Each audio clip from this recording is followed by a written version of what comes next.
Bene data bakundwa b'umwami Yesu Kristo, mwese abakurikira izi nyigisho tubahaye ikaze mu biganiro bya Saveur Divine. Ibi biganiro mu bitegurirwa n'abavugabutumwa bwiza batandukanye, akaba ari umuhamagaro ugendera ku ijambo ry'Imana byanditse mu gitabo cy'ubutumwa bwiza uko bwanditswe na Matayo ibice 24 umurongo wa 14. Kandi ubutumwa bwiza bw'ubwami buzigishwa mu isi yose ngo bube ubuhamya bwo guhamiriza amahanga yose, nibwo imperuka izahera ko ize. Ibi biganiro mubikurikira ku channel ya YouTube yitwa Saveur Divine. Tubifurije kugubwa neza. Imana Data ari nayo So ibaha umugisha.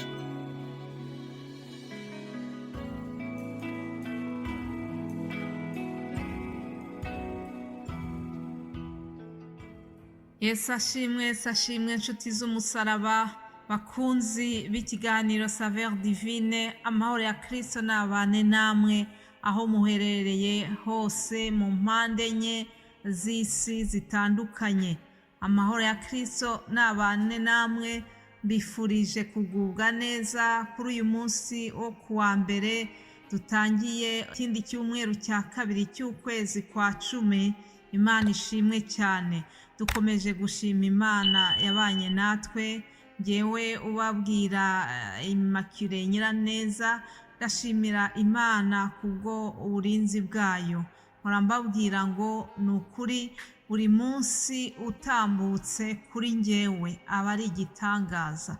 Buri munsi mufata nk'aho ari igitangaza Imana inkoreye, kuko nzi neza yuko hari benshi baba bavuye muri uyu mubiri, ariko Imana ikaba inyongereye uwundi munsi wo kugira ngo mbeho, wo kugira ngo mvuge nyivugire, wo kugira ngo nyikorere, wo kugira ngo nyibere isoko y'umugisha kubo yaremye.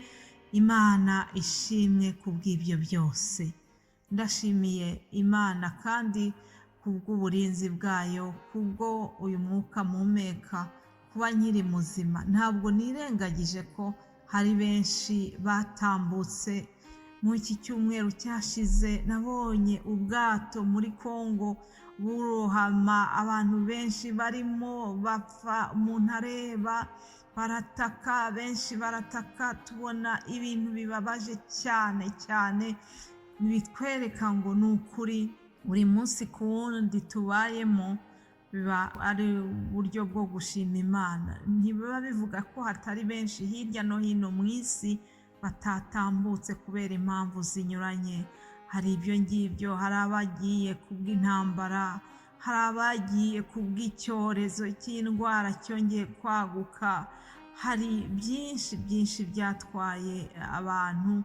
Ariko wowe niba ukiri muzima, niba ugihagaze, ukiri mu mwuka, ndakwinginze kugira ngo wibaze ngo mbese Mana wanciye iki?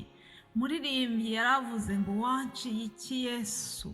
Wanciye iki? Niki cyatumye unkunda? Niki cyatumye unshaka? Niki cyatumye unkunda? Yesu umushimire, umubwire ngo Mana, kuba wanyongereye uyu munsi, nanjye nkuzamuriye icyubahiro, nanjye ngusezeranyije yuko iminsi y'ubuzima bwanjye nzayibaho ngushima kandi nkora ibyo wifuza. Ngiyo intego yo kubaho kwacu, twaremewe kugira ngo duheshe Imana icyubahiro. Rero nimumfashe tuyishimire mu gutangira kino cyumweru. Ikaze mwese abakunzi b'iki kiganiro. Ndabibutsa yuko ibi biganiro byacu bihita kuva kuwa mbere kugeza kuwa gatanu. Hanyuma umuhamagaro wa Saveur Divine watangiye muri 2020, itariki ya mbere y'ukwa mbere 2020 niho natanze ikiganiro cya mbere mu rurimi rw'Igifaransa. Ndashima Mwuka Wera ukomeje guhagararana nanjye, akampa amagambo yo gusangira n'ubwoko bw'Imana. Imana ihabwa icyubahiro muri byose. Ndashimira bene data abasengera uyu muhamagaro wo muri Saveur Divine. basengera iyi mirimo dukora, iri vugabutumwa rinyuzwa muri Saveur Divine. Nzi neza ko hari abakunzi bacu badusengera kubw'uyu murimo. Imana ibaha umugisha. Wowe wifuza iterambere ry'iki kiganiro, iterambere ry'abavugabutumwa bavugira Imana muri uyu murimo, wowe ukunda ivugabutumwa muri rusange, usengera abakozi b'Imana bose, Imana iguha umugisha. Dufite inshingano bene data yo gusengera abakozi b'Imana. Ntabwo aba ari umurimo woroshye. Rero mwebwe mwese mwitwararika uwo murimo, mwitwararika gushyigikira ivugabutumwa mu buryo ubu n'ubu. Mbasabiye umugisha mwinshi cyane. Imana yo mu ijuru itibagirwa imirimo kandi itarobanura ku butoni, Imana izabakubire inshuro nyinshi ibyo mukora kugira ngo muteze ubutumwa bwiza imbere. Twese dukomeze dufatanyirize hamwe, twamamaze ubutumwa bwiza, twamamaze ishimwe ry'iyaduhamagaye.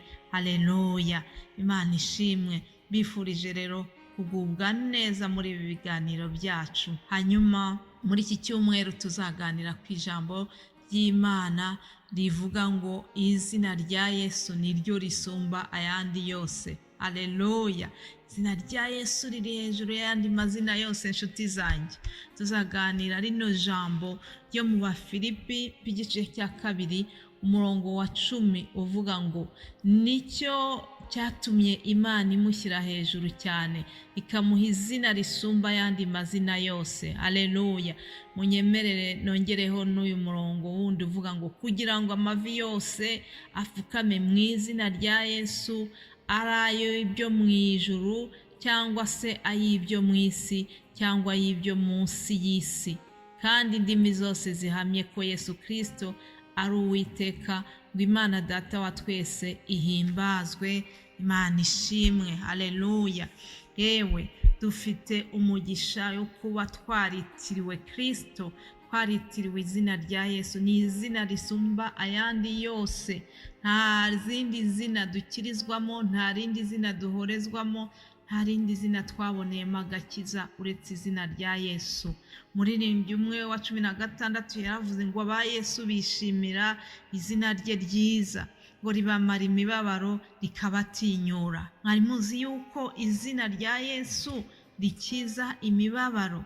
Iyo ubabaye, iyo ufite intimba, senga, ifungirane mu cyumba cyawe, uhamagare Yesu, umwitabaze, maze arakuruhura, arakumara umubabaro.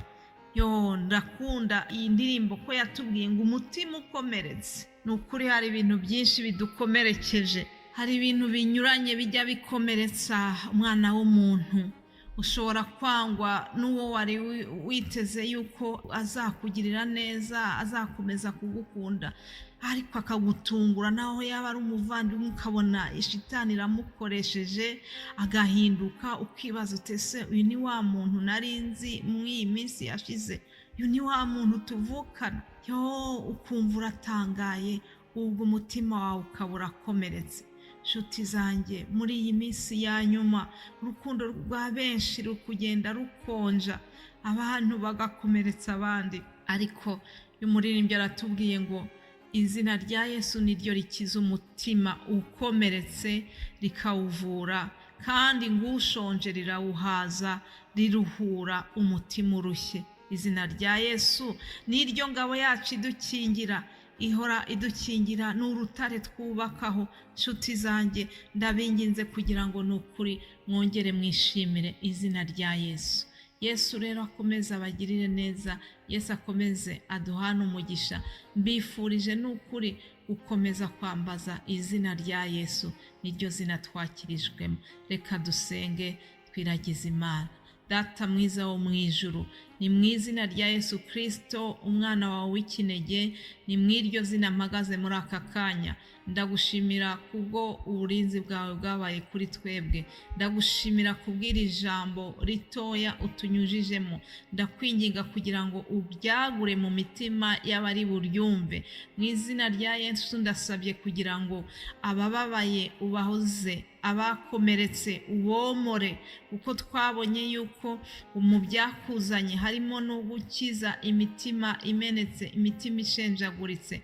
Ndakwinginze kugira ngo Mwami komeza ubane na buri wese, ubwoko bwawe mbusabiye umugisha utagabanije.